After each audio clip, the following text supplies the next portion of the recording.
as well send them to a state school. They're going to go in here, and you know what? I was reading from the 80s. I was reading about modernism in Harding Bible Department, and I'm saying, who'd you hear that from? James Bales! He was exposing it. Like, this stuff has not been going on. People are living under a rock, and a lot of these people, they're not living under a rock. They know exactly the political game and the money game. They just keep you under a rock, and they take your money while you're under the rock. I got to give you one more note. As I say, if you would read these papers, I can email you a PDF of Curtis Cates, okay, Unity, Comprehensive Study of Unity by Curtis Cates. I can send you a physical copy of What a Fellowship, 1992 Collierville Lectures. I can send you a PDF of Goebel Music's book, A Crucial Study of a Critical Subject, Fellowship. I can send you a PDF of Wayne Coates. What did you say about Matthew 18:15? Okay, I want to try to do my part to be a part of the conversation and educate you. Somebody's got to do it because these men don't want you to have any thinking capability. That was 1986. E. Claude Gardner is with David Davenport in Lubbock, Texas. I'm saying, y'all, this is the height of hypocrisy. In 1986, E. Claude Gardner is over here with David Davenport at Pepperdine. You know what was going on at Freed-Hardeman College in 1985? I have it there in red, the castigation of Rubel Shelley. Rubel Shelley came in back to the lectures, or the preacher's forum in 1985, and they are duking it out on Rubel Shelley. Rubel Shelley, by 1986, he went over to the Pepperdine lectures. And everybody said, oh, Rubel let everybody down. I don't know how you're saying Rubel let you down. E. Claude Gardner was already at Pepperdine. He's already doing the annual president's meeting. This is a political scene, and let me show you another one. At the 84 Open Forum, Alan Hires is the one having the conversation with Rubel Shelley from the floor. Here's a book that Alan Hires wrote. How do you spell fellowship? Big F fellowship, little f fellowship. And I'm saying Freed-Hardeman College has been practicing little f fellowship as much as Rubel Shelley ever thought about doing. And you guys labeling these people and then villainizing them to everybody else while you're doing the exact same thing is absolutely Matthew 23. Now, don't give me this business where you come in and you say, well, Caleb, man, you just went to town on all these people. Do you hear me saying how hypocritical they were to Rubel Shelley? If they'll do that to him, they will do it to any student who comes through the door. Anybody who has a thought that basically hurts the machine, you are dead to them. And that is exactly why these men are not speaking out, is because they want the money. They have their role in the freshman class, and they are gonna stick to it. The institution's been tricking y'all since 1986.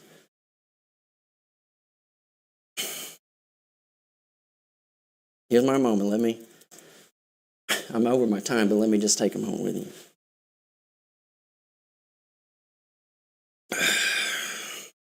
You say, Caleb, why do you get so worked up? I'm gonna tell you, but you're never gonna believe me.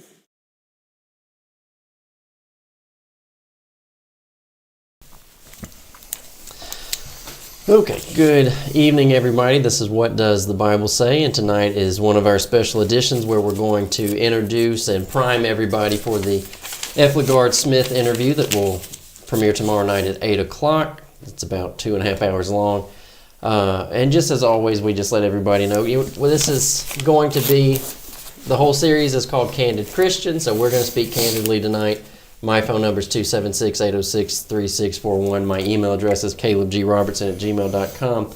And, I think that some people still don't know what we're trying to do with the interviews, but I think a lot, and especially, and you've kind of said this too about yourself, you left the country in the 90s to go do mission work, and so then you come back home, not like just how much had happened. A lot had happened. By 95. When did you go out? I went out in 91, and we did what is called survey to see, Lori didn't want to go to this place, want to go to that kind of place. That's the stuff you find out. But we ended up moving in January of 92. So 91, we made our decision to raise funds. then go in 92. And so by 1995, I can't remember when we came back, like different times, because you were born, and we brought you back to see everybody probably 2 years into it. And I can't remember if I stayed long enough to actually encounter someone, but I'm for sure in 95 I had to come back and raise my funds again. And that's when I really started realizing events that had taken place with Dave Miller, Brown Trail School of Preaching, and it was just like, I'm pretty sure 95 is where I was marked by Memphis, and I know it was. I put out a newsletter about some of the stuff that was going on, and next thing you know, I'm on a three-way with Curtis and Garland Elkins and Ivy Powell. So, well, leaving the country to do mission work, so I mean, he's out in the middle of the Pacific, and stuff is still happening, and it's like, I'm trying to think about when they did that. The guys, Leonard Allen and a couple others, wrote that book called The Worldly Church in the early 90s, and it's like, you might have just missed that. I did. And maybe Carol Osborne, some of the stuff that he was doing. But this is what I wanted to say. You know, you're out doing mission work, so you miss some stuff, and then, I'm just a baby, but I'm saying now that I get grown, the education that I got, no one was telling us anything. We heard trash talk, but we didn't hear information about what was going on. And so this is why this slide is the point about, one thing about the interviews is that people know that division exists. They don't necessarily know with who, and they don't always know what for.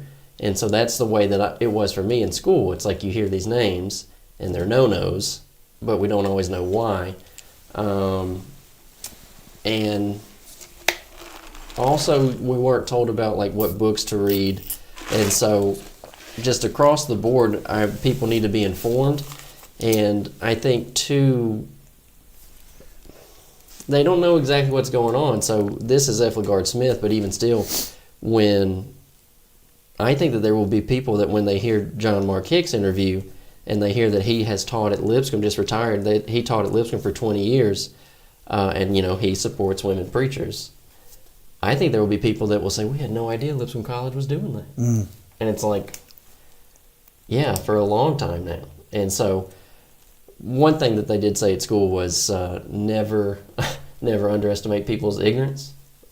I would say there's a load that people just don't know is going on. Well, to be fair, I don't know necessarily.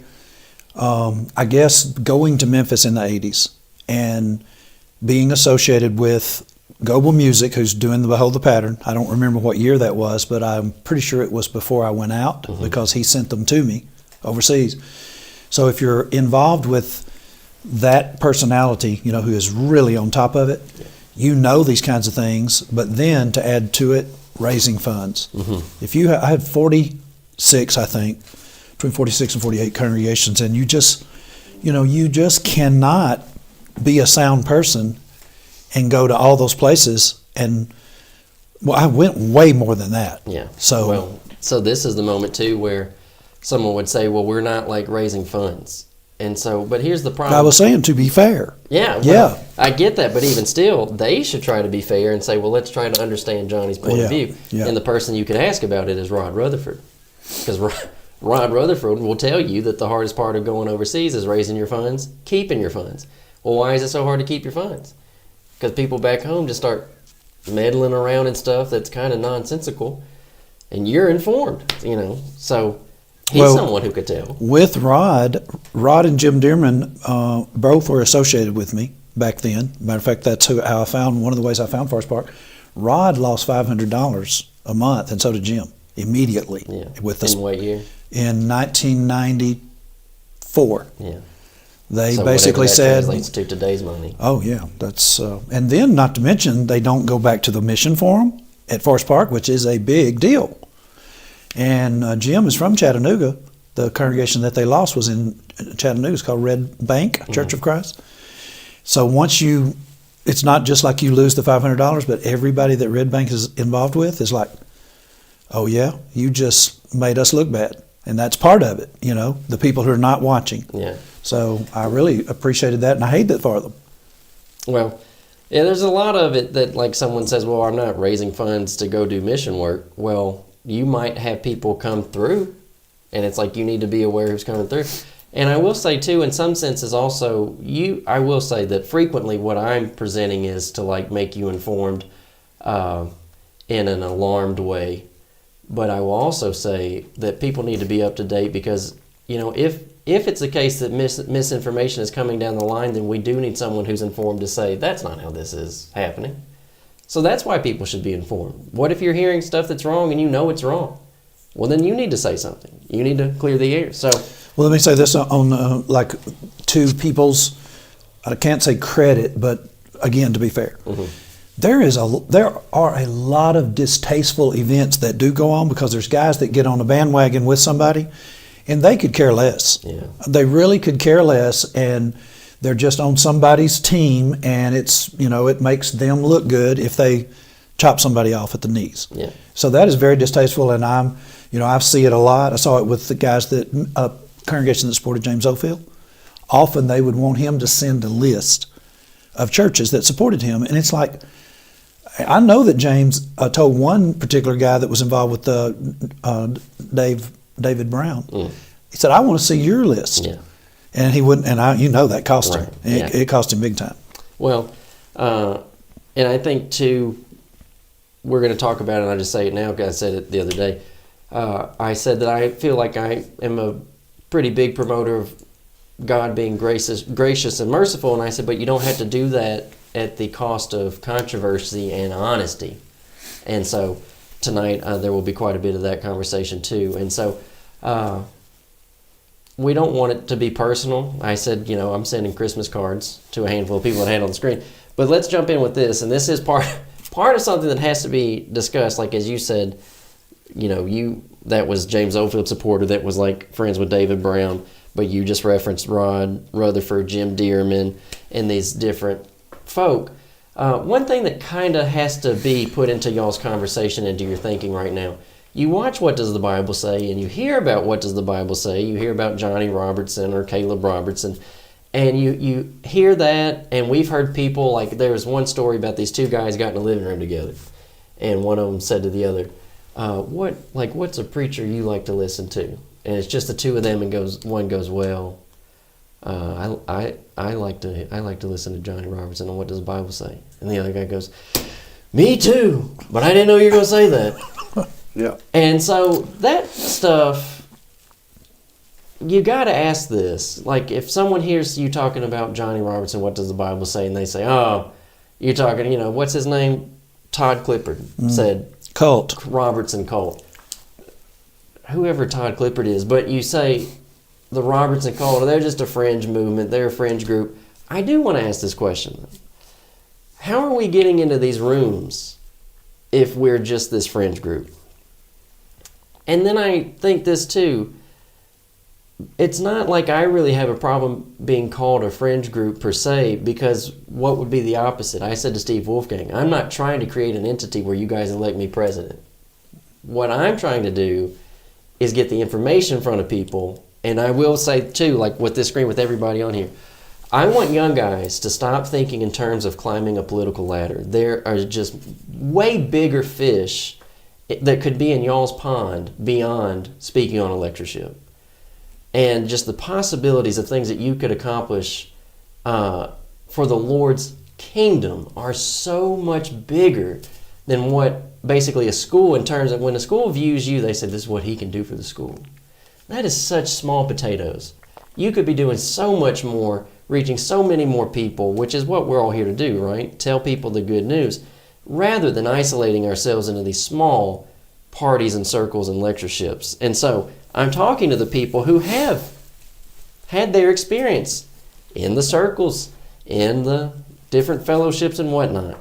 And you can put all the pieces together, and you could basically start saying, this doesn't appear to be what we had romanticized it to be.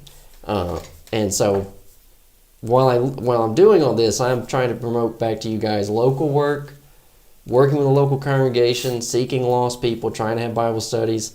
In the last couple of weeks, we've had 2 different couples, young couples, like one millennial. 20s. Yeah, one is millennial, one's Gen Z. And they both couples just started visiting because they said, we found you on the internet. They're local. We found you guys on the internet and saw that you're controversial, and they just started coming in. And if one of the, I'm not going to call her name, but I want her to know, if she ends up watching, and she does watch, I want her to know, you're very special if you are a young lady and you're watching What Does the Bible Say. Our demographic is up into high 80s and low 90s as far as male to female. Yeah. You're in a 15 would be max demographic of women that are willing to watch What Does the Bible Say. And then the thing about this is, like, because the personalities are quite vast, and I still have more to come who have agreed to do it. But you have to start thinking this way too. If what we are is a fringe group, how do I get into the room? Like, Alan Hires is a federal judge. Alan Hires is a federal judge. Lagard Smith is a prosecuting attorney, taught law at Pepperdine for over 20 years. Steve Wolfgang is a University of Kentucky history professor, and then Rubel Shelley was the president of Rochester College in Michigan. So now here's the thing. You have to start asking yourself, do you even think that Keith Mosier would agree to an interview with me? Which, like, someone has said, at least one person said, well, would you interview Keith? And I said, well, I certainly have the notes to do it. I don't know that he would want to. And then, I think... Well, people who are in the know, I'm saying people who know some of these people in this background, for Alan Hires to come on after Rubel Shelley, you just think about that. Is there an arch enemy beyond? He probably wouldn't want to say it that way, but there's no love lost. Yeah. And I know that he even said, what was the venue where he said that Rubel was in the assembly and the roof didn't fall in? It was 2012, Henderson Church of Christ. So, like, the college congregation. Yeah. And he just said, I was at the Henderson congregation, Rubel was at the Henderson congregation, and the roof didn't cave in. And so, you know what that means, the separation, and yet this is happening. So why did Alan Hires feel compelled to come on? He told us no, but then when you're face to face and you're talking with him and he finds out that, I don't know what he's heard, but once you do have an opportunity to be around us, we get along with a lot of people. You're seeing this right here. We get along with a lot of people. We can get along with a lot of people. And it just makes no sense for y'all to buy into this business that we're fringe, we're divisive in every kind of way, and it's just like all the stuff that goes on. Yeah. The only reason I don't, there's another one too that is not up here, John Mark Hicks. I just don't have John Mark Hicks up here because it's not about to come out and you haven't seen it to basically array. But that's, another person that's like a 20-year-long professor at Lipscomb College, and he... Harding graduate also? Yeah, teaching at Harding graduate, Alabama School of Religion. He taught at Magnolia Bible College briefly. And the thing, too, when we, and I don't know if people know that when you said that Alan Hires did initially say no, and then he did it anyway. But when I saw him, he had already seen the Rubel interview, and when I saw him at Get Well and I was talking to him, and once I started pulling papers out, like I'm trying to talk to him about this is what we'd be doing, and he started shaking his head, and he said, I know. He said, I know you're going to have the stuff. And he said, let me see how I feel when I get done preaching. And maybe that's all it was. Hey, that was great, too. I'm saying he's 86. Oh, I don't know. I don't remember his age. He's the oldest person. And he has low diabetes. sugar. Yeah. And so for him to be the main speaker on a lectureship Right. at noon, you're talking about in that time frame, and then the idea of 2 hours, possibly? Yeah. And so, he So needed to go eat. He went to eat and then he came back, and I didn't know that. But that is what he said. Let me get this done. Let me see how I feel afterwards. And hats off to his wife. Yeah, because She was a big encouragement. And she did. She helped out, and then she said, "I'm ready to go see my grandbabies." That they, and they're in a different part of Tennessee they normally would be. So, but then there's another thought too that you have to then look. You got to put this in here. If you're hearing bad stuff about us, what is it? Like that? There's two men and a local congregation, because I mean there are people here in the local congregation that are helping us, and there are supporters in other places that appreciate the work and they fund the work. But you're hearing this bad stuff, and you have to say, well, what is it? They're doing evangelism. They're promoting door knocking. We don't door knock, but these guys promote door knocking. They're doing tent meetings, and you might be in a generation at this point, and like the stage of the age that you are, where you say, I've never even been to a tent meeting. Well, they're doing tent meetings, and we don't like that. They do TV. We don't like that. I mean, you have to start thinking about what is it. So here's the next one. If we're Fringe, how are we getting in the room? And I'm saying a room that you could not get into. Or your preacher, let's say it that way. Could your preacher get in the room? But then number two, someone said, yeah, my preacher could get in the room. Okay, could they have a conversation once they got into the room? And now I have to say this too. I'm not like trying to toot my own horn, but let's be honest and let's talk here. I do my job, and then I do this stuff. Like, And they know we're going to do this. Is that what you're talking about? how do you mean? Oh, I thought you were talking about then we do this, Yeah. where we talk about them. Oh, not that part. That's true. But I'm saying to have the ability to get in a room and have a conversation with these people, and that, like I'm saying, somebody would say, yeah, I could do that if that's all I had to do. If all I had to do was do my own research and then go in there and talk to these people. But then I'm saying, like, do local work and then do all your research and go talk to these people. I saw a post from a guy who says that he was trained in journalism and that this would be something that he would do as interviews, and he, before it was over, he just was saying, how do you do it? Did you see that? I have seen that. He said the background in radio and Yeah. broadcasting. And I have to say this too. Again, it's not tooting my own horn, but I want to say this. Am I not allowed to get to like defend myself in some way when I know that there are people out there talking trash? And I have to go back to Michael Wyatt. Michael Wyatt was talking trash about my Rubel interview, and then I said, Michael, did you watch it? And he said, no. And he said, but I heard you got real chummy with Rubel. Did you watch it? No. And then, same thing, where is he? Over here. When I was getting ready to interview Steve Wolfgang, Holger Neubauer said the same thing. Like, Steve's in Chicago and Holger's across the way in Michigan, and he started talking trash about Rubel. Did you watch it? No. Yeah, well then, excuse me. If I just say, there are people out here who aren't even watching the information, and I tell you too, in the Lagard interview, Holger is someone who got it wrong on Lagard. And it's like you're bad-mouthing and you're not watching. They're agreeing to do it, and I'm saying, could your preacher get into the room, and if he did, would he even be able to have a conversation with these people? I'm just going to take it for granted this person knows we're on live. Do you realize we're on live broadcast? Yes. Are y'all still on the air? Yes. Oh, okay. This is, I listen to y'all broadcast often, and I was trying to get an understanding of, I think Johnny Robertson and Geno Jennings probably been having a discussion. I wanted to know what happened with that. Is it still going on? Or Well, you're talking give us some to Johnny. This is Johnny. This Edward. Yes, sir. How Yeah, you doing tonight? I'm doing all right. This is a broadcast where we're actually giving background to an interview that Caleb did with a professor out of California. And I'll get back with you and tell you what's going on. I actually did a show this past Sunday that you could look at a little bit if you would like, and it covers some of that. Okay. All right, talk to you. Okay, I'm gonna let you get back to your program. Okay. Here and, yes, thank you. All right, see you. Where's he calling from? Shreveport, Louisiana. So that's just a note. It's like we're trying, we're doing a broadcast where we're talking about the interview, and there are people down in Louisiana trying to see. Apostolic.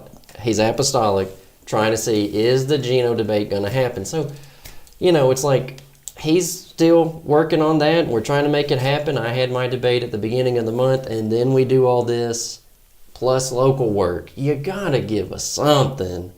I mean, if we're saying we don't hate y'all, we're just trying to be honest, we're trying to be consistent, and I want people to become informed, so this is a lot of reading and research that goes into it. And then I do want to say this, too, about Lagard, so just the background information. Lagard arranged where we would do the interview. And so we got there early, and the people there that were very helpful, Miss Amy was very helpful, Mr. Jeff, very helpful. And so we get in there early, and we set up all of our stuff. Well, the building is getting a new roof, and the roofers are doing a good job, and they move real fast. And Jeff calls, and he says, hey, these roofers are going to be beating and banging right over where you guys are set up. So Lagard's going to be there in like, an hour. We got to move all of our stuff to a whole other side of the building. All this is super stressful to get a packaged thing, and I think it's going to help people. Now, I think this is probably what people... Now, let me say this. We'll just start here. Why? I already had someone ask me, why are you doing it? Why even talk to him? So, I'm sure that a lot of people are going to think this on the front end. Isn't Lagard Smith just a Pepperdine Liberal? Why are you talking to him? Now, I do want to ask this. Before we kind of start moving in this way, because I know like where I want to go, is there anything that you want to just say, look, I want to really make sure we get this on the table? Well, one of the things that I want to get on the table is I totally, absolutely 100% did not know Lagard Smith. Going into it. Going into it, I'm saying, I'm not telling you I didn't know who he was. I didn't have information on him. Everything was bad. He just was the worst liberal. He's destroying the church. Just you name it. His positions all over the place. We were fed this stuff. You go right to the page in a particular book where whatever they said, he said. And it's my own fault. I hate it. And then you get into the event and you find out, man, this is what they do to us. Yeah. They just paint you as a monster. You don't have any good qualities. And it's like, hey, I just found out, he could change his name. He's a different guy. Which is something that he says in the back of one of his books. He just said once you get labeled, as his word was, he said once you get labeled false teacher, he said there's never any coming back. And then he said, you might as well just have it said about you that you beat your wife and your children because you're never coming back. And it's not just false teacher. It's radical, just, whatever you could come up with. And just, if someone said that and you just said, well, why? What about? Did you read the book? No. But I know a guy who know a guy, and he read the book, which is horrible. Well, I'm not going to do any spoilers on him, on your interview, but I will say this. I bet that many of you will go back and check what you say that was said in some of his books because they absolutely don't know the backstory. Yeah. And it's the wedding ceremony. Yeah. It's unbelievable.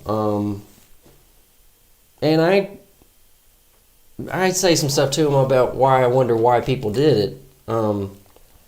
And it just doesn't make sense why some of his books were treated the way that he was. So I will say this, though, for people who don't know. Isn't Lagard just a Pepperdine Liberal? So I am going to just give a little bit. Homes or whatever it might be, simply because of the organizational way that functions. Okay, so to this day, I am non-institutional. To this day, I think the Florida College people had it right. To this day, I believe that had they not blown the whistle, and this is really important historically, had they not blown the whistle on that kind of an organizational structure, the churches of Christ as we know them today might well be the Christian church or the Disciples of Christ church with their higher organizational, national, international. Did that come through okay? Now, to this day, he's about to turn 80 years old, and he says, to this day, I am non-institutional. So, right away, Caleb, Lagard is just a Pepperdine liberal. Why are you going to go talk to a Pepperdine Liberal? Well, he's a Florida College anti, just like Steve Wolfgang. Don't forget, don't lose your head. In the 1990 Dallas meeting, Steve Wolfgang told everybody, do not mind if you call me an anti. By the way, we're all anti-something. But he said, to this day, I'm non-institutional. So Does Steve know that about he him? would say, I tend to think probably. And because he says at some point that he's still in contact with different Florida College people. And It's not, you're going to see it, but even Lagard says, I would like to get to go back to Florida College. And he says they won't let me. So we'll get into that in just a little bit. But what do you think about that? And I think that that's very valuable to have that on record. So Steve has been to Pepperdine too. Yes. So why can Lagard not come? Well, not only that, not only has Steve been to Pepperdine, so you're saying, like, why doesn't it work both ways? But just the general sense of why they were upset, people got upset with him. Steve Wolfgang taught history at the University of Kentucky. Lagard was not on the Bible faculty when he went to Pepperdine. He was a law professor. And he's going to tell in the interview that people at Pepperdine Bible Department were not happy that he was around. Is it not another campus? Oh, it has a whole other name that I don't know how to say. Yeah. Grazio or something of that nature. So, yeah, it's like he's just there. And so a point about that is that's the same thing when we went to interview Alan Heyer, someone at the Getwell congregation. I don't mind, but it was odd. Confrontational. Pretty confrontational. It let me know I graduated from Freed-Hardeman. He said, my name is so-and-so, and I graduated from Freed-Hardeman. And I said, don't care. Like, you're telling me you got a math degree from Freed-Hardeman? I said, I don't care if you went to Freed-Hardeman. And he was referencing all the nude art at the Freed-Hardeman art department. And so for Lagard to teach law at Pepperdine, and I'm saying it's not like he's in the Bible department, we had people in the math department from Freed-Hardeman telling us, I don't like what they're doing in the art department any more than you do. And then they said, but it's not my department, and I will probably get fired if I say something.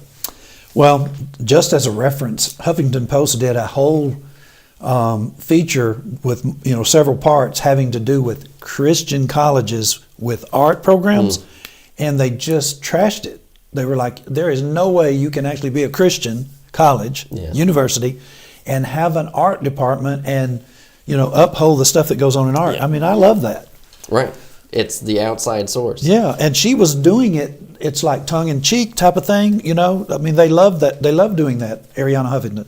So people need to get ready for this, and it's just, you're going to have to, and can I say this too, this is not only, take it outside of, we're all members of the church. Don't you realize that this is what people are having to do who are Baptist? They're having to open their mind, and they're saying, a Baptist person says, I heard a bunch of bad stuff about these Church of Christ folk. And it's like we're all trying to work at that. No. Look, you got to think about this in terms of what the Bible says, and we're working against these preconceived ideas that people have. And that's what everybody basically is going to walk into with F. Lagard Smith. They're going to have these ideas that he's a Pepperdine Liberal, but you just heard the clip where he says, to this day I am non-institutional. He went to Florida College, graduated from Florida College. Now, this is the way that it works, and this is what you're going to find out in the interview. Put Steve back on the screen. When I was talking to Steve Wolfgang, he was talking about some of the interactions that he had had with different people, and, he said, I do the restoration trip with Bruce McClarty, and he said, I don't feel like I was pulling any punches, and I will say, I bet he wasn't. I bet he was giving it to him. And as he was going through that, I said to Steve Wolfgang, I'm not trying to create a sphere where no conversation ever happens. Like, we all know we have disagreements. But my thing that I said to Steve was, and I think that he kind of said yes in agreement, I said, I don't like this business where a campus has one guy come in and they say, he believes in women preachers, we're going to bring him over to talk about why he believes that. And then I say, can we get someone to respond in an opposition? Nah, we're not, that'd be too controversial. I said, I don't like that. I'm not trying to create no conversation, but I think that what we've been having are just monologues where progressive liberals get to have all the say and we don't get to have any response. And so what people are going to find out about Lagard is that he was actually trying to respond.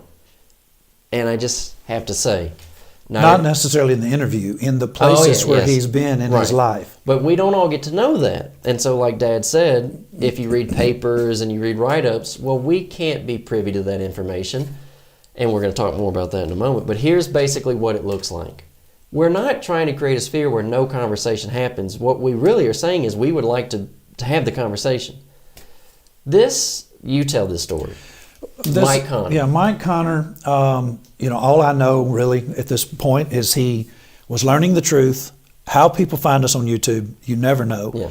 Now, was he just in a sect? Yes, he's Baptist. Okay. He was actually preaching at 2 different Baptists. So he was preaching. Oh yeah. Yeah. Okay. Yeah. And so, really, I don't know. He's in Humble, Texas, outside of Houston.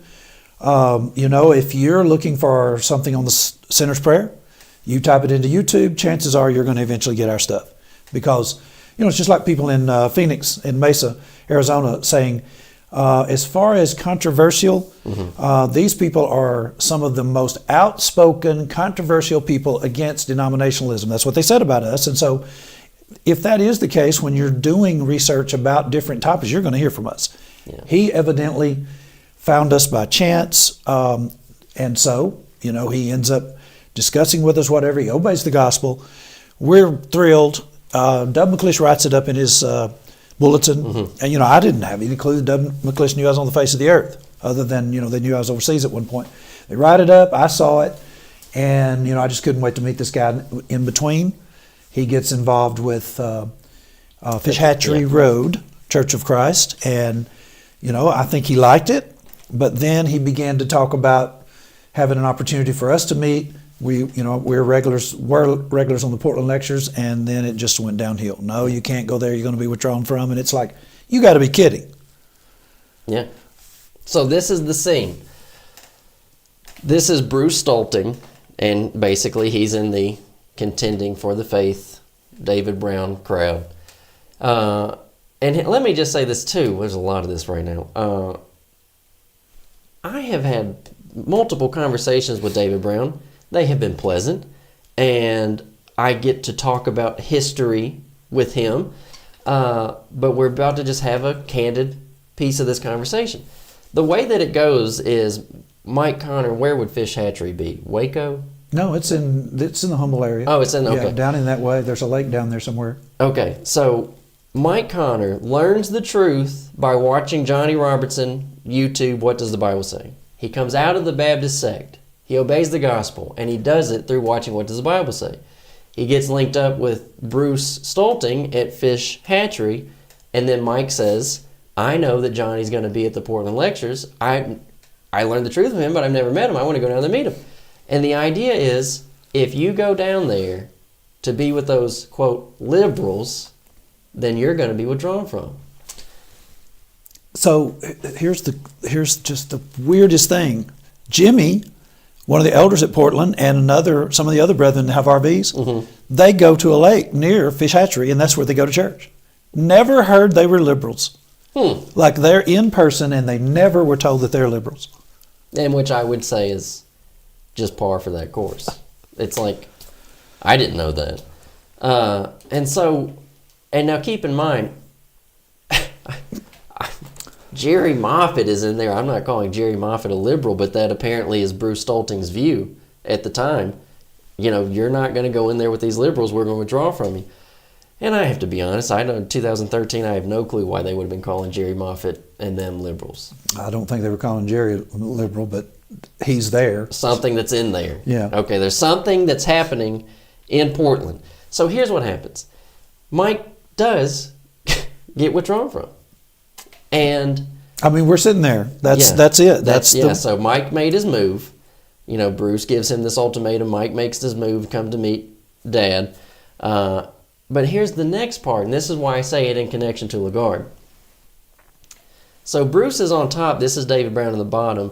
And some point in all this conversation, too, I don't really know how this is going. You can get more to it.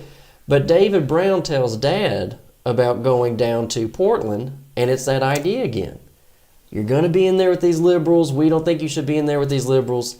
And Dad's response is, if I see something that I think needs to be corrected and then I actually speak to it, I correct it, how am I wrong?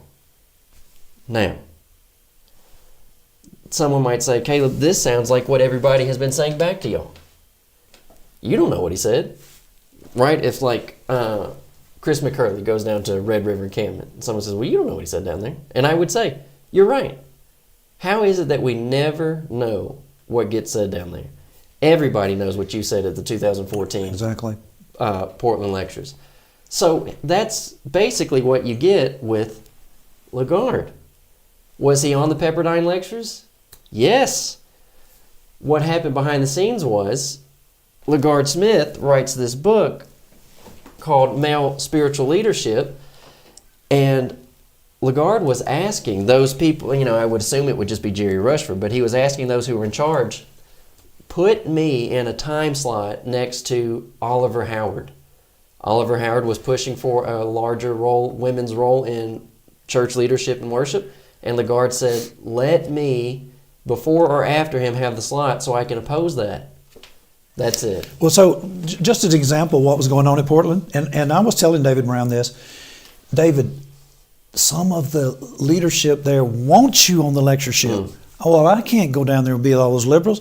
Before he said that, on one occasion, one of the elder son-in-law said that if I mentioned Glenn Colley, that, that was just it. His mother-in-law told him, and another preacher actually didn't want to stay in the house with me, and they told him to go get a hotel.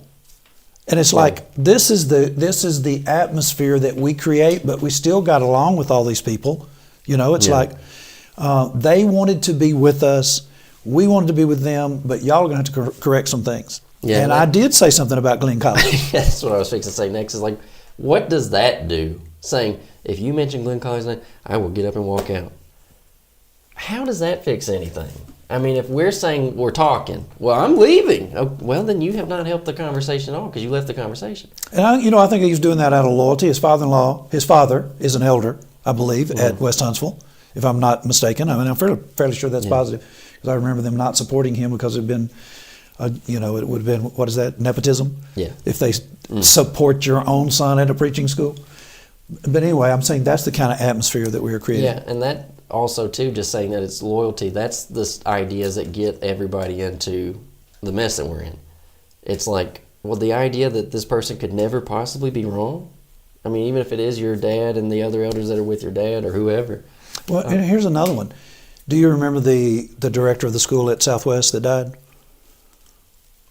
Southwest? Yeah. Oh, Don? Don. So Don Walker began to have health problems, maybe, I'm not going to say a year, but it was later on. And so he asked the congregation there at Portland, very close to Portland, and at this point, they were already cutting support from all the preaching schools as a result of lectures that we did. Mm-hmm. And so one of the elders said, no, we're not going to do that. And then the other one said, well, I bet if Johnny Robertson was sick, you would help him. And he said, absolutely we would, because he's getting something done. So I don't hate David Brown. I have always respected David Brown. But I'm saying this behavior, that's what I said a while ago, bad actors, distasteful stuff. Yeah. There's just no reason for him to determine that we're not doing our job down there. Well, I think, and that's backwards too from what I just said, what I said to Steve Wolfgang. I'm not trying to create an atmosphere where no conversation gets had, and you tell David Brown they want you to come. Well, if you're hearing they want you to come, then why can't you come and, quote, do your thing? And if they just say, hey, that wasn't for us, well, now you know. But otherwise, you're just staying separated. Yeah. And you're the loser in this. There are people that don't know what's going on. Yeah. And he may assume that from Continuing for the Faith that they can read our articles or whatever. But, sometimes you just, like for me, I've been reading Continuing for the Faith not like we are now, not like I am now as a result of him digging into some of this stuff.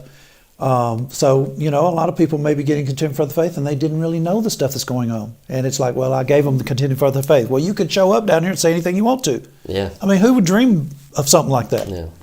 It's like, it's kind of backwards too. I didn't bring it in here with me, but when you read Ed Harrell's Homer Haley book, Ed Harrell basically paints out how liberal progressives, what their playbook was in the colleges, and it's all about inroads. And it's like, if you created an inroad into Portland back when whatever year that was, and you're telling David, this is your inroad.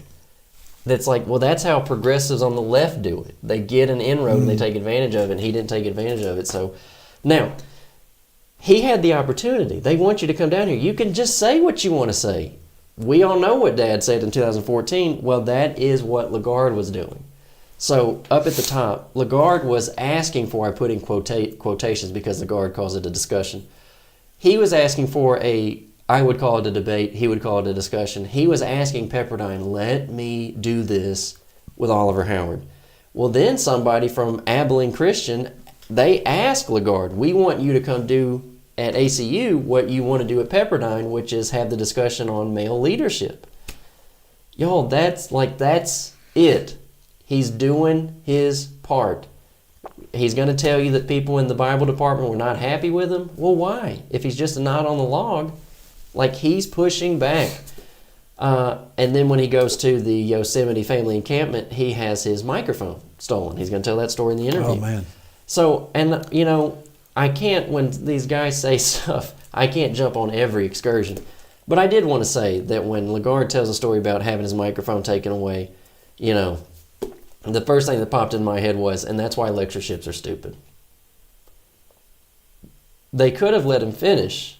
And answered him. They could have let him finish and then said, okay, now we're going to get Brother so-and-so to come up here and respond to what Lagard just said. It's not rocket science, which, again, y'all, when, John Hall started teaching Bale's doctrine at the Portland lectures, and then Dad got up behind it, is it animosity? Did you even know who he was before we got there? I knew he was. Okay, yeah. I did. Young guy. And so it's like, how could I have animosity for someone that I just came in contact with? I haven't had enough time to create animosity. It's just a response. And, you know, he came up to you and said afterwards, thank you. He said it to everybody, Yeah. too. And so, So- you know, and the thing about that, I've heard all kinds of stories about, you know, when we went to Memphis, they scared us to death. And I was fine with it. At the end of it, they said, you know, you teach false doctrine and you teach something as an error, people get right up behind you and answer it. And it was just like romanticizing that. Well, that's grand. Oh, boy, those were the days. But that was so uncomfortable, and there was no glory in it whatsoever. It was almost shameful to feel that way about what you're doing here. And Jerry Moffitt, you know, ends up getting up and making it all better. Yeah. And Tommy Hicks the next day did too. So I don't know that. yeah, the next day he basically, you know, kind of made peace for John. We all have been young and, you know, entered into certain areas. Yeah, and so back then, now that you said it that way too, I say it to John Mark Hicks, it's ridiculous the amount of pressure that's getting put on these young guys. Like, okay, we're going to put John Hall up on the lectureship podium, and he's got all this pressure, and if he says something wrong, who's going to tell him? You know, all these young guys, it's like, hey, we want you to know everything by the time you're 35. And it's like, And well, he did say thank you, and he appreciated the way it was handled. Yeah. So there you go. Yeah, and then the way it was handled. Jerry Moffitt, when he got up, he said, isn't it great when you get a bunch of preachers in the room? And so, but Jerry agreed, and he said, you know, I wrote extensively against Bale's doctrine, and we needed this tonight. And I'll just say, too, like we said, we don't hate David Brown, and I don't know if it does anything for anybody, like any information. It's an odd thing, the amount of people who have said yes to an interview.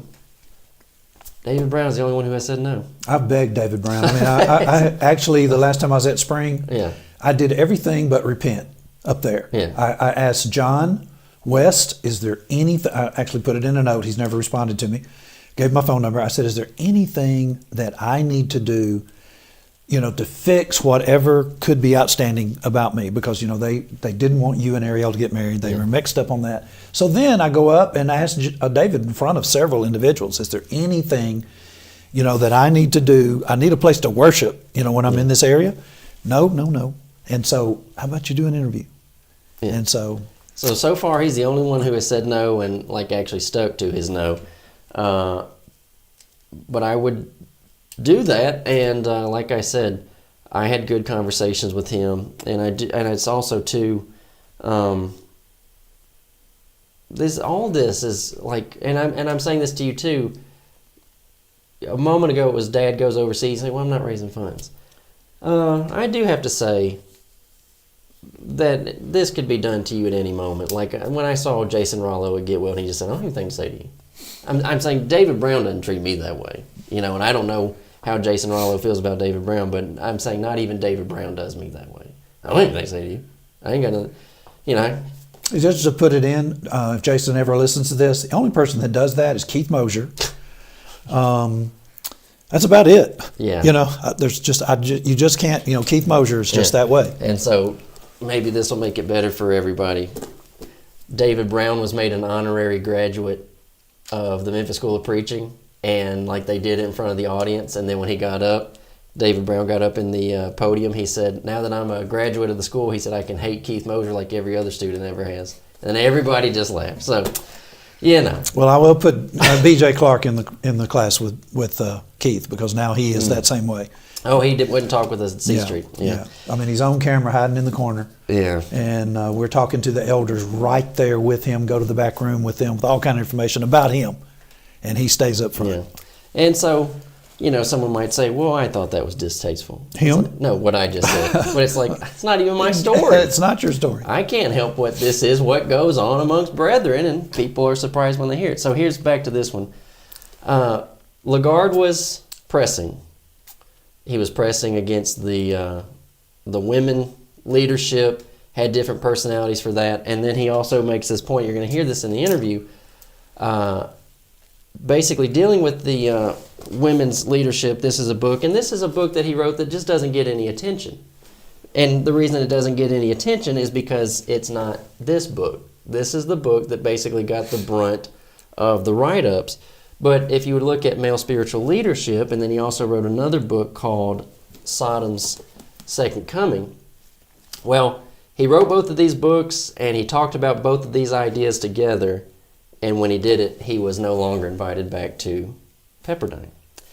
Now, He wasn't really an entity at Pepperdine anyway, was he? As far as like always on their lectureship? Or was he? he had a good while where he was kind of a fixture, but I would say that it was like, he is a law professor. I don't know that everybody would know that, but he's in the law department, but it was for other controversial works that he was doing that. Mm-hmm. Like he was these people who were just saying, you know, we all are a bit divine, and what is divine and what is truth. I mean, he was answering stuff like that, these moral relativities. So everybody loved that, and it was nice in the way that he says it was. He was their token conservative. So he's their token conservative, and he's making these moves, and he's pressing back on it. Well, then he gets uninvited to Pepperdine lectures. Now, here's that moment where someone says to us about different individuals who would go to places that are questionable. Red River Encampment, you know, like what's Jeff Jenkins doing down at Red River Encampment? What's Chris McCurley doing at Red River Encampment? And they're right there with Orpheus Hayward. And someone says, well, you don't know what they said when they were down there. And the thing that I have said about that consistently is where I would say, you're right, I don't know. But how is it the case that we never hear anything? Like, we never ever hear any type of wind of, oh, well, they corrected it when they were down there. But then the second thing that I say is, when these people, if they started correcting stuff like they ought to, would be the day they stopped getting invited back. Which is exactly what happened with Lagard Smith. He stopped getting invited back. And you would see more and more of that if the people like Jeff Jenkins and the Chris McCurleys, who get to just openly and freely go down to Red River Encampment with Orpheus Hayward and then come back to Freed Hardeman lectures, if they started, and you kind of have to ask, why is Jeff Jenkins at Freed Hardeman but he doesn't get to come to PTP? None of this makes sense. The inconsistencies are just astronomical. But there's a lot of inconsistencies. So Lagard gets uninvited to the Pepperdine lectures for saying things that are controversial and that needed to be said, and then he gets uninvited. But here's the thing. If Lagard is uninvited by Jerry Rushford, why does Jerry Rushford want to come to the Freed Hardeman lectures then? Which has been an issue in the past. Listen to this as Milton Sewell. What was he just the president? Chancellor. Okay, Chancellor. So he does take over after E. Claude Gardner. And this is a discussion that he has with my dad. Another interview. Yeah. Why would Milton Sewell? I mean, you just got to ask yourself this question. And it's not just Milton Sewell, but it's Stafford North. Stafford North was talking with you and Jay Lockhart. Now, listen to what Milton Sewell says about Jerry Rushford and Freed Hardeman. As to my dad about a teacher named Jerry Rushford. But last year about using Jerry Rushford on the Oklahoma Christian lectures, and I would say his comments were just about the same as you just made about yourself and Royce Money. And it is causing quite a stir that Jerry Rushford is now being included in the name list. That would be too far for you, would it not? I mean, 32-year director of Pepperdine. Sure. I never allowed Jerry to come when I was president here. I don't want that quoting, but he really wanted to come and present here. He really wanted to come and present here. So I'm asking all of y'all, and you don't have to. I didn't agree not to have anything quoted in that, by the way. Yeah, it's like, we're talking and you're telling them that we're in media, and this is what we're doing. And they were all doing this within the same window, too, of time where when you're talking to Stafford North about Jay Lockhart, and Stafford said, Jay's not trying to distance himself from me, is he? So they're all doing this with each other. And that's what I'm saying about the politics. You think you want to get into the politics. I think what you want to do is you want to work. You don't want to play their games. You want to do local work. You want to try to influence sectarians. You want to try to reach lost people who don't think about Jesus. But when you start doing this is a mess.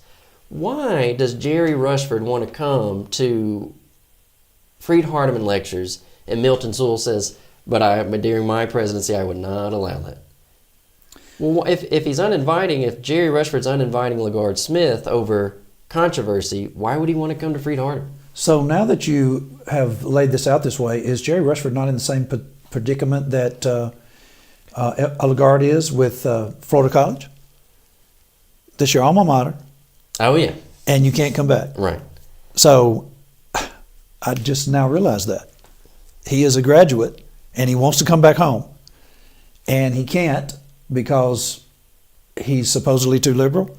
Same thing with Lagard Smith. He wants to come back to Florida College, and he can't because of his association. But yet, I don't know if you're going to show this tonight, there's no reason why either one of them can't come back. To either place. That's right, because both of them are letting the other, they're doing the same thing. Yeah. And we will, just a little bit. Wow, that was but do you get how that goes? Both Stafford North and Jay Lockhart were kind of, and you have to ask this question too, like we pretend like there's this strong bond of fellowship, but Stafford North and Jay Lockhart were both iffy about Royce Money. Mm-hmm. Royce Money is still alive. So it's like, we're in unity and bond of fellowship, and it's like, but then you get them in a discussion, and it's not that way.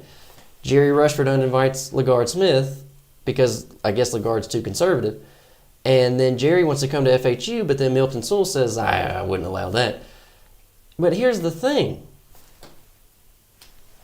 You have, this was 2023, Dale Maynor has spoke on Pepperdine. Bruce McClarty has spoke on Pepperdine next to women preachers.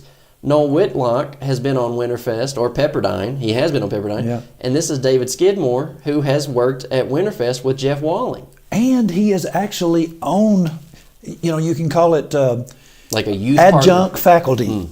Yeah, he's in the youth program. He has a spot. He and Jeff Walling yuck it up. Yeah. And so, how does this work? To where he's saying, and I get it, like he's going to be removed in some sense, but he says, I told Jerry Rushford, no, you can't come. Well, in all honesty, he ought to be able to, because you have a Pepperdine circle inside of your Freed Hardeman area, lectureship. And then David Shannon is advertising Winterfest and that he's loading up to go. Yeah, he's certainly not saying, hey, this isn't something we need to be a part of. Exactly. But then the next one would be, was it Earl Edwards and Tom, how do you say Childers. That? Tom Childers and Earl Edwards. There's a clip, and you can find that by going to Dad's Facebook if it's not on YouTube. But Micah talked with Earl Edwards and Tom Childers, and they were saying stuff about, if you've been on Pepperdine a couple times, that's you're suspicious. And then one of them said, if you've been on it once, you're suspicious. Well, y'all got Pepperdine guys. And oh, by the way, they actually were talking about how liberal Milton Sewell was. Yeah, so you talk about the bonds of fellowship and unity. Now, we wouldn't want that quoted. And yeah, so and you can't say that I'm ugly because I'm displaying that this stuff happens while different ones just kind of get torn to shreds in the spotlight while some other people are pulling strings behind the scenes. This is not good stuff. So this, if you're really wondering why that we get such a bad rep, this is it. It's because we're involved with all of these people at some level, and we're talking about what everybody does. Do we have to clear up our own mistakes from time to time? Yes, we do. I actually made a statement tonight and sent out some statements to individuals that I work with in a far off different places, telling them, please forgive me. And it's very intense, intimate kind of stuff. Listen, y'all, we're trying to follow Jesus here, and it was constant, like remaking individuals to try to form you into Christ. And I do not have a problem with that kind of thing. I'm saying it being done to me, it's actually, you're doing me a favor, you're demonstrating your love. If it's not the case, I'm going to defend myself, and hopefully we'll still be friends. But this is just ridiculous. Yeah, and that's one of the things, too, that's in his interview. Lagard says none of this stuff was personal. Like, he is a lawyer, so he says, when I was practicing law, none of this stuff was personal. Why would I bring it into a biblical realm and make it personal? He said, none of this was personal for me. And so we're all trying to do that, hopefully. But you just have to just shake it out to what it is. Milton Sewell says Jerry Rushford can't come to Freed Hardeman, but this is their, what's he called, minister in residence, and he has just shared the pulpit with women preachers at Pepperdine. This makes zero sense. And the advertisement, y'all, some of this stuff, the advertisement has him right beside McLaughlin on one side, Patrick Mead just below him. Patrick Mead had the woman preacher come into 4th Avenue, and Amy McLaughlin. Yeah. It's like... And Lauren King came to... In the case. Yeah. It's like, you just can't make this kind of stuff up. And the thing about it, too, is, like, if you just remove personalities and names, if you remove names and personalities and you just put it on paper, there are people who are for women preachers, there are people who are not, and there are people who are not helping the cause, which means they're helping the ones who are pushing the women preachers. And he was not making any type of public waves about the woman preacher scene. And if you go back to the interviews, Alan Hires did not help anything. When I pitched to him, I pitched to Alan Hires for the woman preacher question, and he fumbled it. Bruce McClarty was the topic. Yeah, I said, when Bruce is with the women preachers, is there in any sense that he has to say anything? And his response was, not necessarily. This is the exact stuff that they were writing Rubel up for in 1984. Big fellowship, big F, little f. I mean, he sat right there and said, well, what we're doing is talking about big F, little f. And so Alan Hires is with it, y'all. I don't know what you think about him, Yeah. but he is very lucid and he's with it. In my opinion, I could see the gears going in his head, and he is the editor of Spiritual Sword, and the people that he has on Spiritual Sword that he would have immediately crossed would have been massive. Yeah. I mean, Jay Lockhart used to be on Spiritual Sword all the time, and it's like, no, I'm just not going to do it. He just didn't do it. Yeah. Not And necessarily. He Gave him a pass. understood what it was, but like, here's the moment though, where, okay, like Dad said earlier, what do you think you know about Lagard Smith? Because I'm telling you now that Lagard Smith was out at Pepperdine saying, let me do the woman preacher conversation, and then you have Alan Hires, who is like supposed to be the picture of conservatism, saying, well, you could share the pulpit with a woman preacher and not necessarily have to say anything. And then you have Lagard saying, let me be the one to do it. Lagard ends up in the LA Times over his homosexual Yeah. critique. the paper in Hawaii. I mean, this stuff is all over the place, and it's so before its time as well. Yeah. So, obviously, you watch the interview, you're going to find out information about him.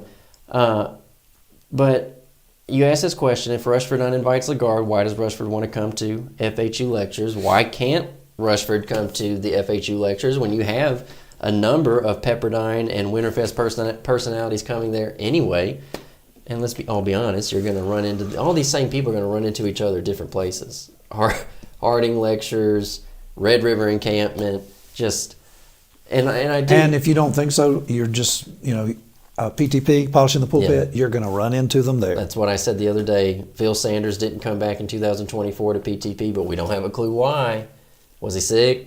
Did he have a home problem? Missed his flight? Double book himself, and it just didn't work out? I mean, they just give us no information. They give you no information about what the reasoning is. Everything's in secret. Well, in just rooms. take David Brown, for instance. David Brown wrote up McLean for being at, I can't remember where it was, but it was someplace that definitely he wouldn't have wanted everybody to know or whatever.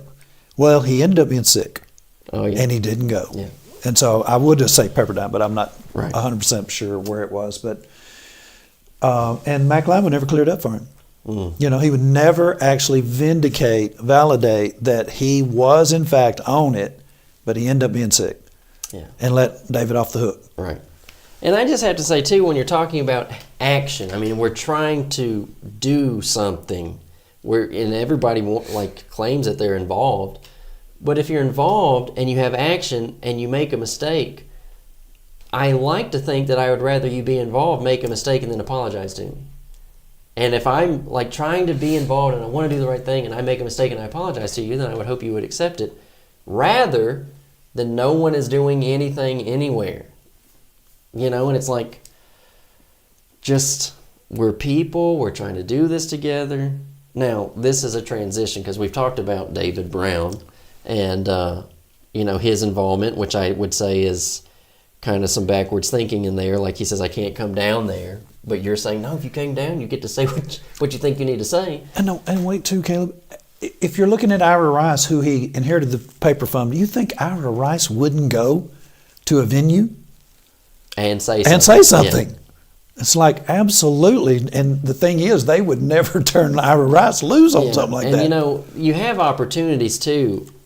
Let's say you go somewhere and you think that you're going to have the freedom to say something, and then they kind of don't give that to you.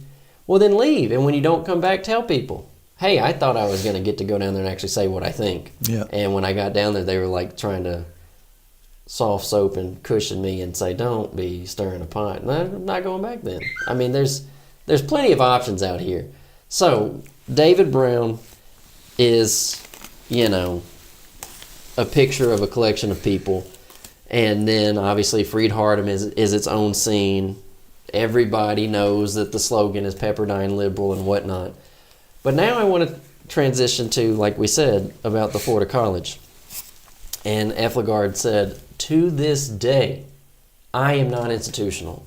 To this day, I think that those guys got it right. Now, y'all saw the Wolfgang interview, and I told Steve Wolfgang, the guys opposite of Steve Wolfgang and Ed Harrell and Melvin Curry, the guys opposite of Steve Wolfgang in the 1990 Dallas meeting did a really bad job. I cannot even imagine what the 1988 Nashville meeting looked like. So y'all heard me say that. They did a really bad job. So we come out of the Steve Wolfgang interview, and this is the president of Florida College, and he shared. I'm not getting emotional. I'm having to do cough. John Weaver shared the interview. There are a lot of people shared the Wolfgang interview. That's right. Yeah. I've never met John Weaver. And I get it. Like someone says, well, he shared it because of Steve Wolfgang, not because of you. I get it. But there are some mainline institutional people who would not even have done that. He's the president of a whole college. And there are not like preachers say, well, I got my job online. People in the pew, We've had people come up here for the tent meeting, go back home, get withdrawn from. Yeah. It's like, it's costing people to do evangelism somewhere. Man, y'all, they don't come up here to Virginia to have a do-nothing lectureship. They come here to door knock and, you know, be a part of a evangelistic campaign. Then they go home and the people find out, oh, you went to Martinsville, Virginia. We're withdrawing our fellowship from you. So John Weaver puts it on his Facebook, and I will say this. I appreciated it. You know, it meant something to me. I saw it at nighttime. I was at home, my little 2-year-old, and I said out loud to my wife, I said, man, I said, John Weaver put this on his Facebook page. And then my little 2-year-old goes, John Weaver? And I said, you know John Weaver? It was something. And I hope that when they see, when different people see Lagard's interview, that they appreciate that. I don't, you know, and it's like this, I maybe wouldn't make the arguments the way that non-institutional people would, but when I heard at 1990 Steve Wolfgang and Ed Harrell kind of go through the historical perspective where they said, look at these institutions and look what they did. It's kind of just like what they do. And it's a bit ridiculous for us to expect something different. The institutions don't stick with what their main agenda once was. They deviate into something else. This is just what history shows us. I don't disagree with that.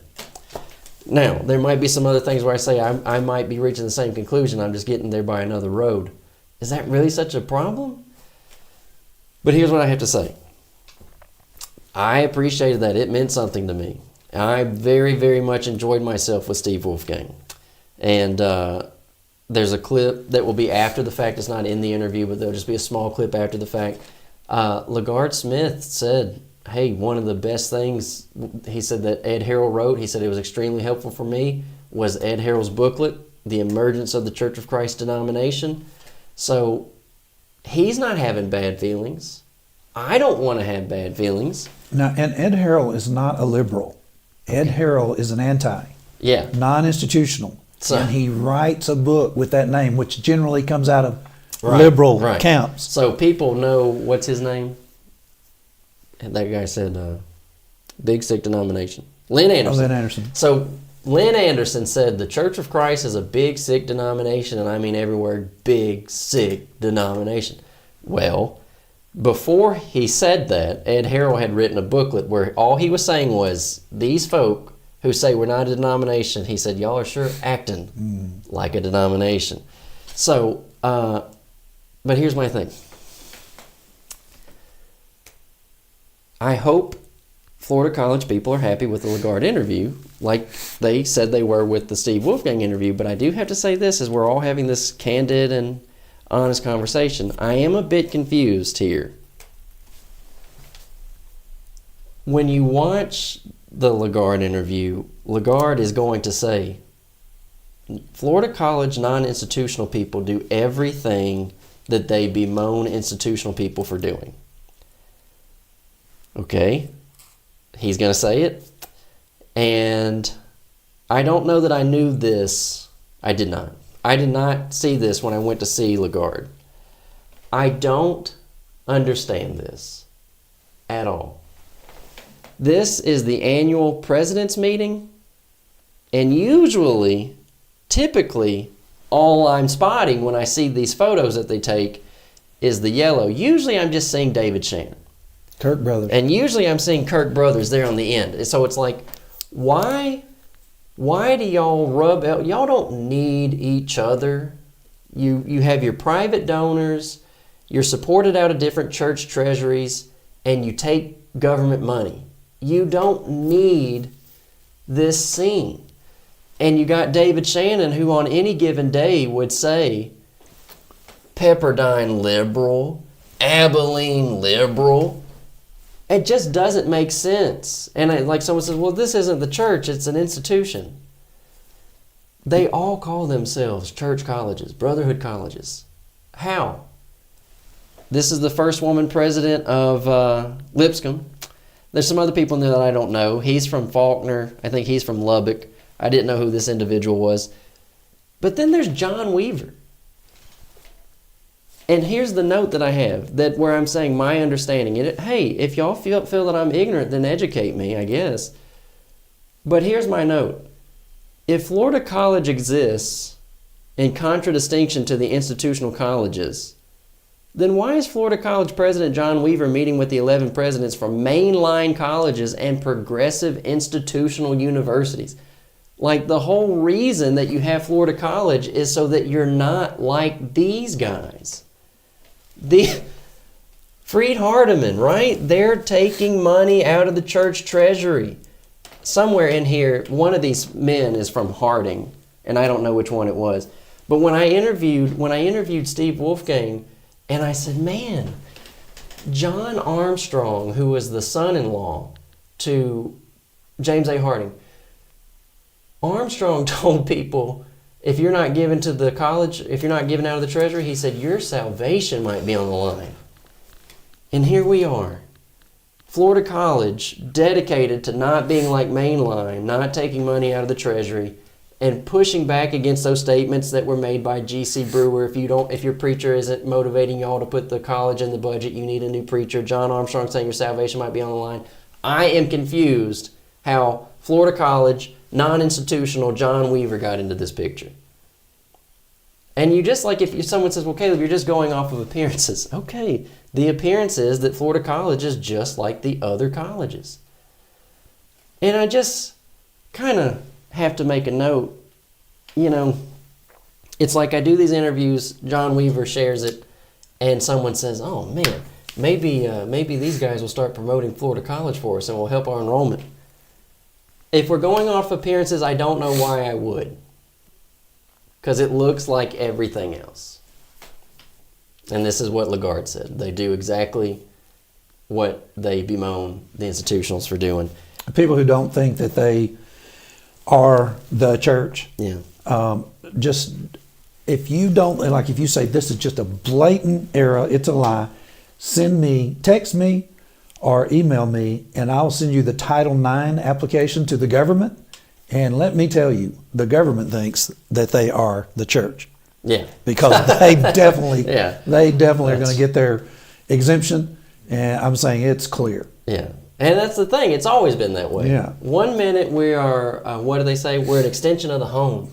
We're the church. We're an extension of the home for the church. And send your kids to us because we're the church and we're an extension of your home. That's Tennessee Bible College. And just who even knows? And James Bales made that argument too for Harding. A horrible argument.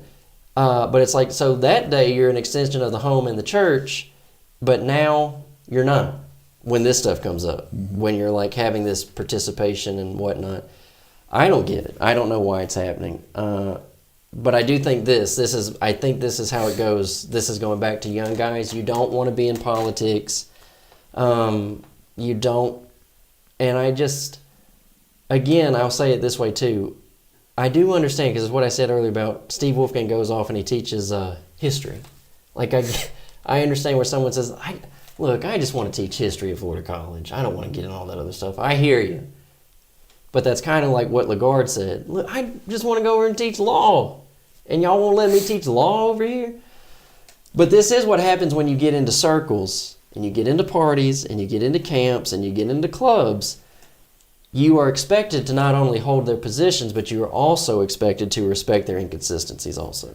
And, whatever happened to, I just want to be a gospel preacher who evangelizes and teaches lost people. Everybody who went to school, that's what they were going there for. Yeah. You make a good preacher, and what do we want a preacher to do? You go there with this idea, that is what we're going to do.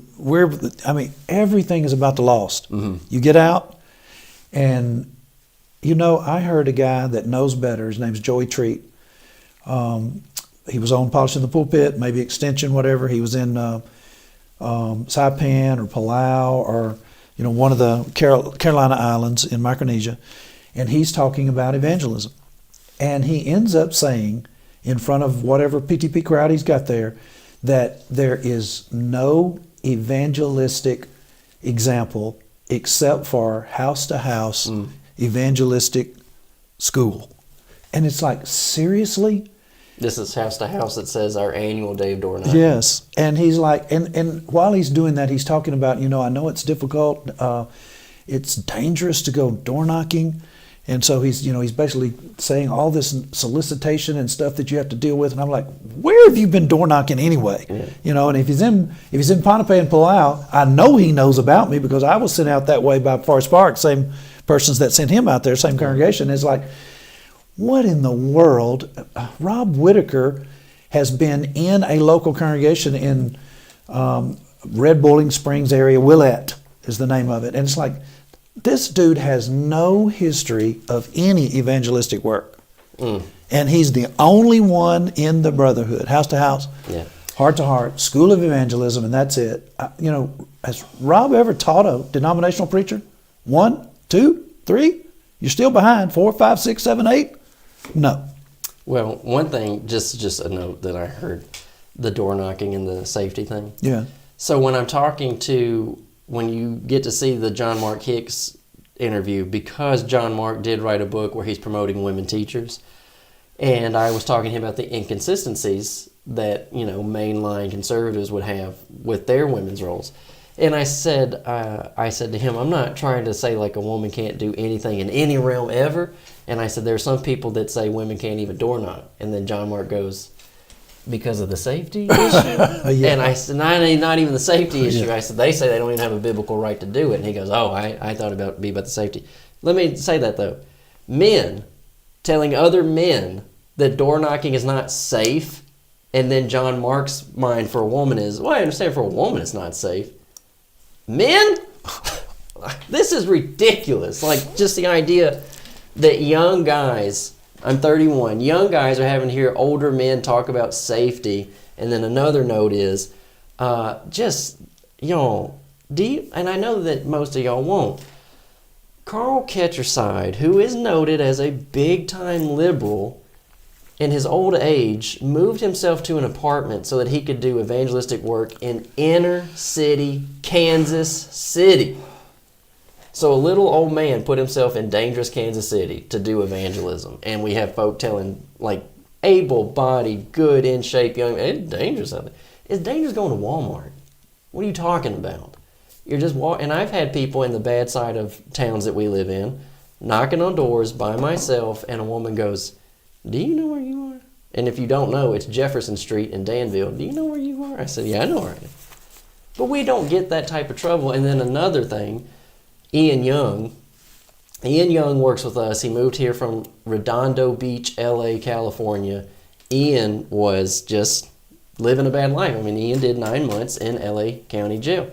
And Ian said, my experience was when we were all bad together, 2 people that we did not mess with when they came through the area. He said, we did not mess with paramedics because, number one, we would probably be needing their assistance later. He said, we did not give paramedics a hard time. And he said, religious folk. He said, we did not believe what they thought. He said, but we did tend to think that if they had enough in them to come out here, they probably believe in what they're selling. So I have not had too bad. I have seen people fight in the street, but it had nothing to do with me. And they weren't trying to get me in it. Like, I've seen a truckload of dudes fist fight in the street. And I wouldn't have seen that if I hadn't gone door knocking. But they didn't try to get me into it. And it's just ridiculous. Now, we'll start winding down. This is something probably someone's going to throw out about Lagard Smith. Let me put up some of his books real quick. So I'm going to talk to him about, the notes that got attention and Who Is My Brother, what he got wrote up for. They didn't even write him up for what the book was about. But he and I will talk about Who Is My Brother, and then he and I will talk about baptism, the believer's wedding ceremony. And I want to say this too about this book in particular. If you read it and you still say, I don't agree with it, and even if you don't agree with it, there's only going to be one point that you disagree with. I mean, he's telling you that baptism is for the remission of sins, wash away your sins. But y'all, you do need some help, like he said, Lagard says about himself. If nothing else, I make people think. Keith, not to just beat up on Keith. I do want to say that. Not to just beat up on Keith. Keith Mosier was telling us in preaching school that you be baptized because God said so. That is empty traditionalism. You be baptized because God said so. There is so much going on inside of the meaning of your being baptized into Christ and the fact that we would have a long time instructor at a school of preaching telling us, just do it because God said so. If that's the type of thinking that you hold to, then you need some help with that thinking. So Lagard and I talk about baptism, believer's wedding ceremony, but here's the thing. Someone is probably going to throw out his book on the afterlife, and here's what I say about that. Lagard thinks that when you go to hell, at some point you'll be annihilated. But here's my thing on that. Y'all say that you believe hell is eternal, but you don't seem to work too hard at getting people out of this eternal hell. So excuse me if I don't line up with you. And if you're just really that bent and that serious on discussing the nature of torment, then go find a local JW, Jehovah's Witness, and talk to them about it. Lagard is 80 years old. I don't even remember, the early 2000s he put this book out. Tell folk don't read it. Tell them, say, I read it. And here's the thing, too. The folk who would say, I don't agree with it, you didn't even read it. Read it and then say you don't agree with it and tell people you don't agree with it. But if you want to talk about hell, go find a JW, talk about the eternality of hell. And then the second one is y'all are just massively inconsistent on how you apply this. Non-institutional and institutional. Lagard says, well, I think when you go to hell, you'll be annihilated. Jimmy Allen got into a lot of trouble about hell when he got old, but a lot of people have conveniently forgotten that. And Jimmy Allen's book, he'll talk about himself. He said, I have baptized probably more than any other white preacher. And it was said to me he probably had to make that exception for Marshall Keeper. Mm-hmm. But it's like, Jimmy Allen baptized probably 8,000 people. I think that's the figure in the number. Yeah, but he also said the same thing that Lagard did on hell. And that book is Homer Haley. And it's just mighty convenient. And I don't know why this happened. But when I brought up Edward Fudge to Steve Wolfgang, and we started talking about Edward Fudge, he kind of threw out, he said, Edward Fudge on his annihilation ideas. And I thought, Homer Haley too. I don't know how that works, that Lagard gets pinned with that. And we all had Homer Haley commentaries all through everybody. School of Preaching. Yeah. Isaiah, Minor Prophets, and his Revelation book. Now when we're talking about books, I don't go for Homer's Revelation book. I would recommend that you read Foy Wallace. Stanley Payer. Stanley Payer was a non-institutional fellow. I recommend that. So here's some stuff. Look, when I told that I was going to interview Lagard, one man said, Lagard Smith is a man without a country. Well, you're going to become informed about Lagard and his work, and I say it over here while the term is just worthless today. Lagard is a conservative. He wrote this book, The Cultural Church. I said to him afterwards not to just be arrogant and pin-headed, but I said if I could make one suggestion, I said I don't know that everybody knows what cultural church means. I didn't. And this was him. He was taking on new hermeneutics. When I interviewed John Mark Hicks, I said, new hermeneutics? And he goes, that's kind of a hot button that can mean anything to anybody. Well, that's exactly what Lagard said about it. He said they make it whatever they want to be, whenever they want it to be, that thing. So Lagard was taking on new hermeneutics when a lot of people didn't really know what was going on. He wrote a whole book educating people against abortion. Isn't that something? Sodom's Second Coming. And I have it. What's the date? 1993. 1993, he's writing against that. And then the other book, Male Spiritual Leadership, what you need to know about the New Age movement.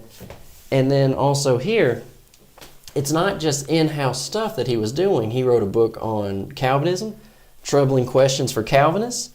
He wrote a book against evolution, Darwin's Secret Sex Problem. Let's talk about door knocking again. So we go door knocking. We were just doing our regular Sunday afternoon door knocking that we do on an almost weekly basis. And I meet a young couple where the woman says, I am an atheist. And the man says, I don't know what I am. And so when I talked with that woman, she said, I grew up religious. She said, I understand what you're coming from. And she actually said, if people really believe what they claim to believe, she said, everybody would be doing what you're doing, canvassing the neighborhood.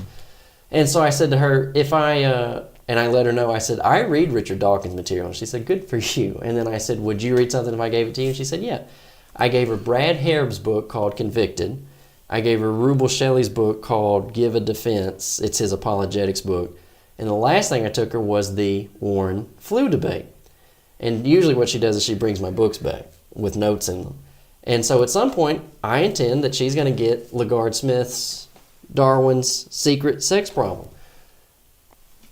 I would have never met her without door knocking. Yeah. And, you know, she's just out here reading books. And she said, she has been to worship with us on Sunday morning. And she said, I like worship. She said, I just don't really believe what we're worshiping anymore. So, New Age movement, he did the narrated Bible. I'll say this about the narrated Bible because you're going to find out on your own. Probably someone's going to order a hardback and you're going to open up, you're going to say, this is the NIV. Yeah, I wish that he hadn't done the NIV. What can I say? But he put it in chronological order. He gives you some notes along the way. What he says about the Old Testament, law, he's a lawyer. He said, I couldn't help but be a lawyer when I did all that stuff. Look, no one said you had to preach out of the narrated Bible and the NIV. But you probably got one in your office. Hey, we have used a narrated Bible. Like I actually came in here and I thought that was his on the podium, and it was Reese. And I was definitely couldn't wait to look at Proverbs the way he did Proverbs, and the way he did the law in the Old Testament. He put it all together so that you can see them all together at the same time. I haven't seen it yet. That's what he said, and I was like, "Oh man, there it is." Yeah. So and it's Reese's. and Which it's I like not- Reese's. Yeah, and it's and I'm going to tell you too, when you get into Reese's, someone's going to say, yeah, it's a King James, that's nice. But then they're going to say, but it's sometimes hard to follow. So, Yeah. I mean, when you're talking about making a chronological, but, and that has helped a lot of people. I mean, a lot of people, the person who did the technical work for him became a believer after working on the narrated Bible. So, it's stuff reaching people on the outside. It's not just inside infighting. But I do want to say this as we are going out. And he laughed, and you'll see it. Lagard says, there's a time and a place. He'll say that. He said, but I'm not necessarily keen on the debates. And so I just want this on here. And he might see it and say, well, I thought that you kind of overdid the debate segment. I mean, he might come back later and say, I'm not that opposed to debating. Okay, and that's good. But I'd want to make sure that it's on the record. So, and he laughed and he said, I know that you like to debate. I think it's effective.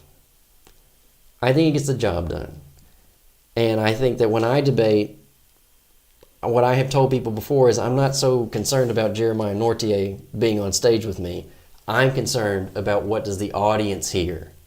You know, when someone says, how many of your debate opponents have you converted? I don't even think in those terms. I think of the viewer. What do they see?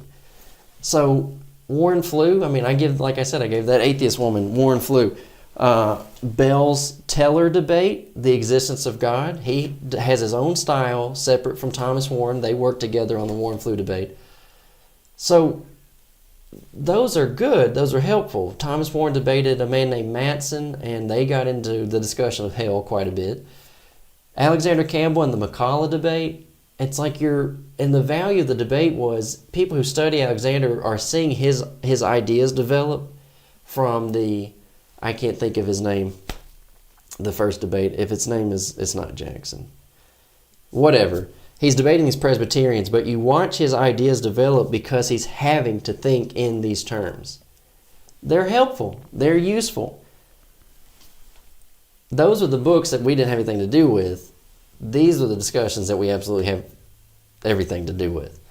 Keith McNair he's a Christian. He's a brother in Christ. Keith McNair is a former apostolic preacher.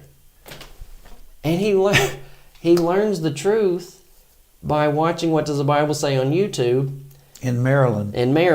And the thing about it, he has told about the process, and he's like his teaching in what would have been an apostolic congregation, that people could tell something was happening, and he's doing it, and he's going through it, and there were some parts where he just was saying, y'all are not ready for this.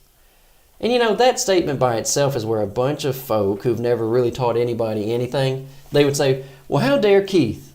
Hold it back? Yeah, Keith McNair, he doesn't have the right to hold it back. if he is working with them, he has the judgment. And you know what? His family obeys the gospel. He had a son that was in a religious seminary type school And during so- this time. That worked. I mean, he saw every bit of the controversy. This, and actually, I don't know if you knew, this is on your Facebook, and it's Jason explaining pre-debate notes. No, I did not. So that's Jason Hairston, and he's actually explaining on the broadcast with Dad.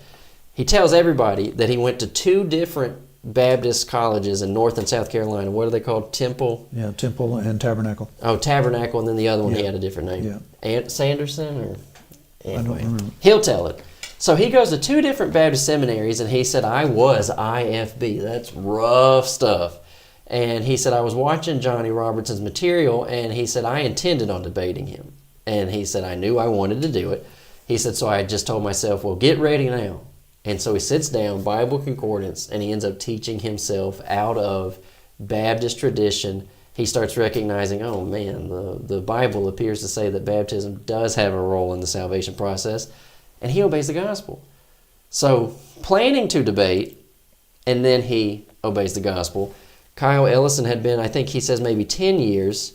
Kyle Ellison had been a Baptist preacher in Alabama, and while Dad was in an elders meeting, do you remember what they were upset about at the time? Just go ahead, I'll think of it. Well, he's in an elders meeting because they're kind of upset. And It's about all of that stuff that happened in 2014. okay, so yeah. the Portland elders are kind of upset about fellowship discussion. Dad's in their meeting with him, and he gets a phone call, doesn't take it, and then Kyle Ellison leaves a voicemail. Hey, this is Kyle Ellison. I've been a Baptist preacher for about 10 years. Just want to let you know I've been watching What Does the Bible Say for a long time, he says. And he said, I just obeyed the gospel the other night. I wanted to let you know and say thank you. Levitus Nunley, educated at Duke Divinity. Given the time frame, I don't know. He may have been with Richard B. Hayes. He may have had class with Richard B. Hayes. Duke Divinity, wouldn't sign off on women preachers, and he obeys the gospel. He's a former Methodist preacher. And this is Robert Taylor. He came to, I think that's like 2020. Robert Taylor, he was watching What Does the Bible Say? He was listening to Arise to Truth with Wesley Simons. He, these days, I think, is more inclined to say he was listening to Arise to Truth, but he was watching What Does the Bible Say? And I don't have a problem saying he was listening to Arise to Truth, because when he wanted to be baptized, he wasn't getting anybody at Stony Creek to come out during COVID and immerse him. And Freddie Arnold helped him with that. And so, As a result of you putting him in contact with him. and I called Freddie, and I can't remember where Freddie was, but he said, we can do that. And so he's a former sectarian preacher who came to the truth, and it's controversy in the debating. So I want it to be said. I think the debating works. And you'll hear what also I say back to Lagard. I don't really like the idea of, some of these brethren who just have their heroes and the faith and personality, and they call that a debate. Mm-hmm. There's been plenty of people, and I have to say, I think just down the line, I think there's been plenty of people who just didn't like a brother, and they were chomping at the bit to get at him. Well, I haven't even known most of the people I debated. Like before getting in the room with them. Yeah. Mal Vest would be the only one that I had a lot of interaction with. But those other people, Andrew Sluter just came out of the woodwork 3 hours away. He came over and then he went back home. Same thing for Jeremiah Nortier. Didn't have a clue about him. So that's why I say none of that's personal, but I think it's going to do its job. There's one more. I forgot about this. This is John Shannon. Young Johnny, Young John, Young John, Baby Micah. And then this is John underneath the tent. This is a Pentecostal preacher. And he just stands up, starts hollering, and that's on YouTube. You can see it. And and it's a thing for John, who does a fantastic job. And can I just tell you too, if you see this, you say, man, we could do that. Get ready, because you're going to have to calm down all the brethren, and then you're going to have to argue with this guy. And that's what John had to do. John telling him, leave him alone. Leave him alone. He's okay. He's fine. He's the guest. Had to tell this guy, don't trip over the stove. You're doing all right. And these brethren wouldn't talk to anybody in other circumstances. Yeah. They're not going to cross up with their sectarian friends. Yeah. But up in there, they all want to get in the argument. Yeah, and that's Nobody wants that. And he does a good job, and he's got to tone down these folk, as you say, wouldn't talk to anybody. But Some repented later. that's We haven't been talking to people, oh yeah. and we're going to do better. Now, did y'all in this meeting? Did y'all teach a pastor or a deacon? 2 weeks later, Okay. it ended up a deacon first gets wind of it. Somebody contacted him. I can't remember how it went. Then the pastor ends up saying, if John will come back, I will have a Bible study with him. So I get John to come back. We go out there, and both of them obey the gospel. And so it's like, And John was set up to do a meeting in their building. so you might look at this and say, it's not like the official organized public debate. No, but boy, is it controversial, and it got the results. So, Went to his house the next day. yeah. Yeah, he comes to our tent meeting. We go in the house, and John is answering him on one of the Godhead. It was, this guy shows up at one of our Bible studies. We're studying with two of his members after that. Mm-hmm. He comes in to the Clarksville building, and boy, he's pitching a fit. Yeah. Tries to answer me up in there. So you're going to get to have the insight. And a big thing about it, too, is you'll hear books that maybe you didn't know about. You get to look at some new stuff. But I do think that you're going to get something out of it if you will tune in tomorrow night at 8 o'clock to see the interview with Lagard Smith, F. Lagard Smith. I think that it will be helpful. And so, man, I forgot about this one. I have to say this as we go out. Yeah. Hey, you can't, look, y'all. Okay, we've had the conversation about folk who say, door knocking don't work. Door knocking is dead. And then someone turns out and says, and the tent meetings are dead. All right. Well, my thing that I've been saying is you got to do something to try. Okay, someone says the papers are dead. All right, well, you're going to do something to try. Y'all, lectureships are dead. Boy, this is the 2023 Harding Lectures, final night, final keynote, Dr. Orpheus Hayward, and here's his crowd. I'm not trying to be ugly, but if it's not dead, it's about to be. It's not just not packed, it's old folk. Y'all, you're telling me that you don't believe in door knocking, and you don't believe in gospel tent meetings, and you don't believe in controversial television, and you don't like debates, and you don't write in the newspaper, and you're telling me that this is what we're going to replace it with? There is nobody there. Like, that room is not packed to the gills to hear Dr. Orpheus Hayward. So what's up? You could do local. Look, y'all, is this what you're gunning for? I want to be at the Harding Lectures where the room isn't full. Well, the room isn't full. I tell you what you can do if you're interested in a non-full room. You could do local evangelism and get a non-full room. Do it, guys. Stir it up in your neighborhood. Go door knocking. Try to get on some type of local media. Try to get a debate. Dad said, too, about in a recent newsletter that went out, hey, not all debates are the same. And you need to practice your debating. So maybe your first couple debates won't be great, but you're practicing. And that means something. And it counts for something. Now, We had a visitor tonight also, so it's just like how many weeks in a row, people visiting with us. A lady from the community, she calls us up and wants to know, would I be welcome? Number one, yes. Never been married, 64, maybe I'm going to give her 64, I'm 64. Just a wonderful, I really enjoyed it. yeah, when I was sitting down with her, she told me, she said, I'm not looking to join, but I wanted to come visit. And I said, that's not a problem. Yeah. I mean, if you want to be here, that's not a problem. We're Yeah. happy that you're here. Now, I want to say this, too, about the debating and my phone number. You're practicing, and that's what counts. 276-806-3641. So someone did call me before I debated Jeremiah Nortier, and they told me they were going to debate Jeremiah. And I said, all right. And they just said, I'm just asking, like, can I get in contact with you if I have something that I want to ask and get some pointers? And I said, absolutely, I will do that with you. And as he started talking to me, here's the thing. If you're going to ask me, and if I have to disagree, I have to disagree. And you can't get mad. You called me. So this guy's on the phone with me, and he starts saying, well, this is what we're looking at debating. And I just said, I wouldn't do that. So, if you want me to help you, I'll try to help you. And I want to help you without trying to manage you. 276-806-3641. CalebGRobertson@gmail.com. Tomorrow night, 8 o'clock, F. Lagard Smith, Candid Christian. You don't want to miss it, I guarantee you. Keep asking. What does the Bible say? God bless you.